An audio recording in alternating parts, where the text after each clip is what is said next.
What's up, everybody? A year ago, I guess you could say almost today, we got our first trailer for Superman, the first movie in the whole DCU. And now we got. No, I'm sorry, I'm kind of lightheaded, and I guess I could say a little tipsy like a little heroin right now. We got our first trailer for Supergirl, which I could say, funny enough, the way the DC movies are going along now, it's like, we got our first taste. We got a couple series already in the works, in the way.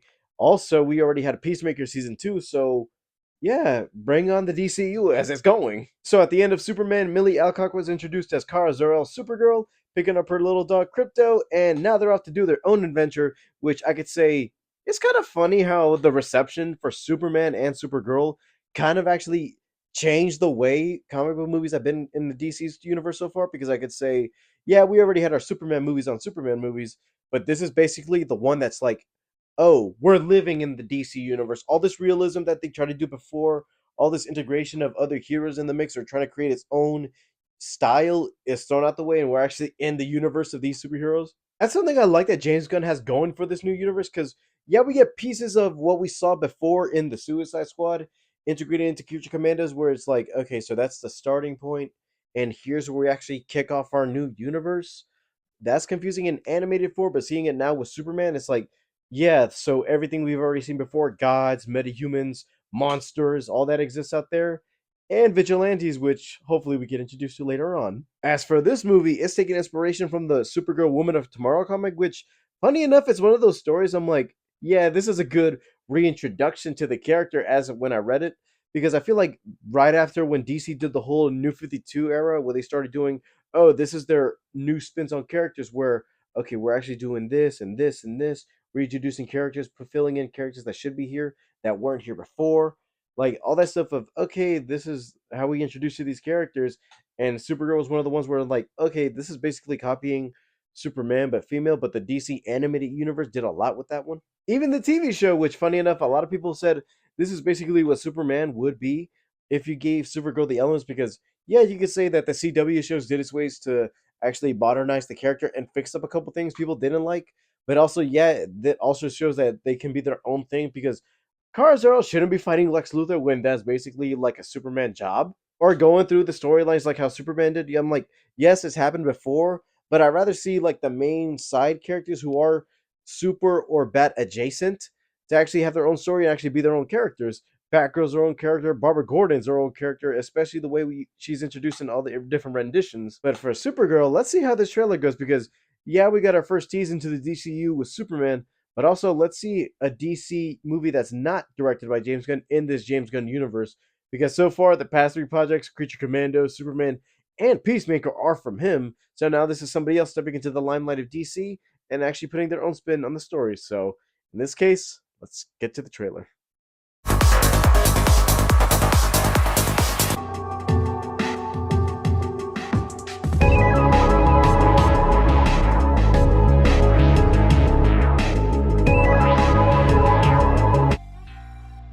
So far, I kind of like how it's mirroring basically the time limit trailer from the last year.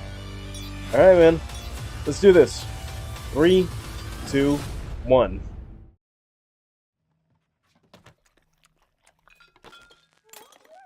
Crypto looks more polished than before, if I'm being honest. Angry Joe's not gonna like that. You managed to get most of it on the paper this time. Good job, buddy.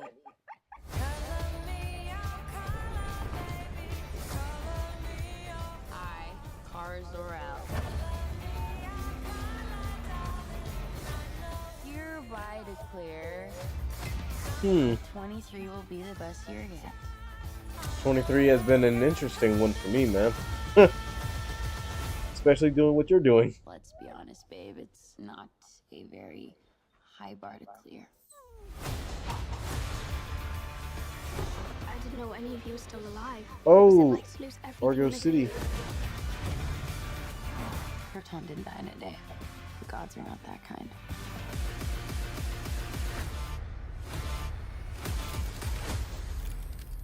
Okay, this does not look like this is gonna end well. For you guys.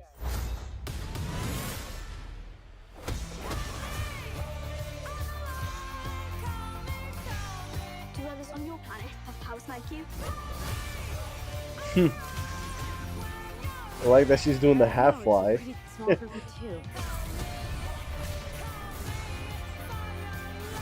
Oh, they are including that. Super. Lobo, okay. Didn't think we'd see him in Speaking of this one. everyone, and I see the truth.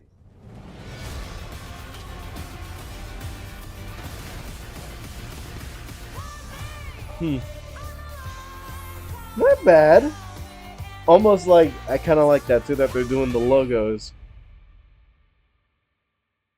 Anything else? Where it all started. I guess you could say this trailer still is. I wouldn't say it's not like the best trailer out there, but you gotta be honest. First, the DC movies so far that what we've been getting, I could say, yeah, this actually is starting to feel like, yeah, you're bringing more hype to other characters that aren't just like the mainstays of this universe, even though we know them. Like, if you get what I'm saying, I gotta explain it like this because you gotta remember, DC was always Batman, Superman. You sometimes get a Wonder Woman snuck up in there, but when you see something like Green Lantern, it's like, yeah, we don't want to do that. And when you be getting bad movie after bad movie after bad movie, it's like, yeah, The Flash, I don't know about that. Aquaman 2, I don't know about that. Birds of Prey, man, it had its moments, but I'm like, damn, it's like when I hear a DC thing, it's almost like to people seeing as that it's not like Marvel.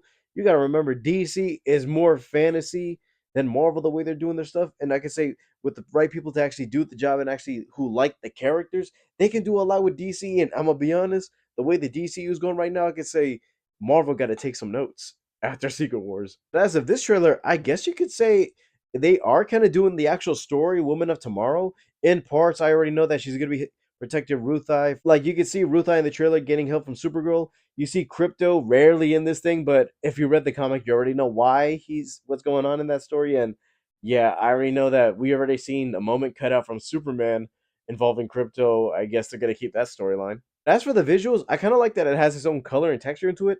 It's a lot more yellowish than I would have liked because I feel like yeah we're gonna be exploring planets, but I feel like yeah compared to Superman, when you look at everything all bright and blue-ish, I guess you could say, yeah, everything doesn't feel like it's fully colored. Like I know this the whole thing that cinematographer who did the Flash also did Superman, which yeah, that kind of made me wonder. Like it looks the movie's good, but visually in some parts it's like the colors and everything kind of need a little bit more, enhanced a bit instead of being too light. This kind of gave me a little bit of hope, almost like what Wonder Woman did for the original DCU, because you got to remember this is like almost the first time we're seeing this character in a while because I know we almost had Sasha Kaye as Supergirl in The Flash, continue her story along in A Man of Steel 2 or her own little Supergirl movie that they were planning on doing. I would have wanted to see something more because, yeah, I know that's not supposed to be Kara Zor-El and that's Lana El, but I feel like, yeah, it would have been interesting to see at least a Supergirl already introduced. We had her, but now we actually have our mainstay Supergirl, which I can't lie and say, it would be interesting to see almost what else they can do because the mainstay is Woman of Tomorrow, and I guess I could say is also the first DC. I wouldn't say DC, but also comic book movie to actually no, that doesn't count. That isn't really kind of. Oh wait, hold on. Let me backtrack a little bit. I would say one of the few DC movies that actually is taking inspiration for the comic and actually doing that story as the movie type of thing because I feel like yeah we did that, we've seen that before in 300, Sin City, most especially Watchmen, but I feel like this movie's more actually taking inspiration from the comic rather than just say, oh, we're pulling elements like doing the whole Batman v Superman as the Dark Knight Returns, but it doesn't actually follow the Dark Knight Returns or Civil War when it's just a group of gang people fighting in the background in an airport, basically. All I can say is the trailer still looks good.